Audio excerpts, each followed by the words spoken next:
बैरमले गेलो होतो आम्ही. पार्किंगचे त्यांना आहे ना 100 रुपये घेतले.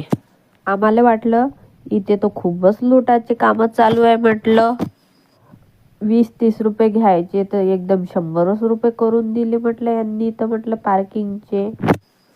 शौर्य मस्त बघत होता गाडीतून आणि त्याचे काका आले त्याला घ्यायला. मस्त मटण वगैरे बनवून घेतले तिथंच.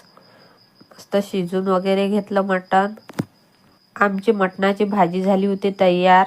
मग सगळ्यांनी जेवण वगैरे करून घेतलं पटकन या. आणखी आम्हाला यात्रा घुमायला जायचं होतं आम्हाला म्हणून. आणि चाय वगैरे पण घेऊन घेतला मस्त गरम गरम. मग निघालो आम्ही समोर यात्रा घुमायला.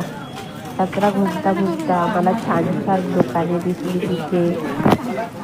आपण जे चटपट खातो ना मस्त चणे फुटाणे ते सगळी पण दुकाने होती तिथे छान छान. इथचे हंडी फेमस असते तर आम्ही ते हंडीचं पण दुकान बघितलं. आम्ही पाहत पाहत गेलो मग दिसलं आम्हाला हंडीचं दुकान. मग आम्ही घेतली घरच्यासाठी हंडी. मग निघालो आम्ही दर्शनासाठी. मस्त बैरम बाबाचे दर्शन वगैरे घेतले आम्ही. मस्त आमचे दर्शन वगैरे झाले वाटत होतं तिथे. खूप छान पैकी दर्शन झाले आमचे वाले. भेटूया आपण नेक्स्ट ब्लॉग मध्ये आणि मला सबस्क्राईब करा. Bye bye.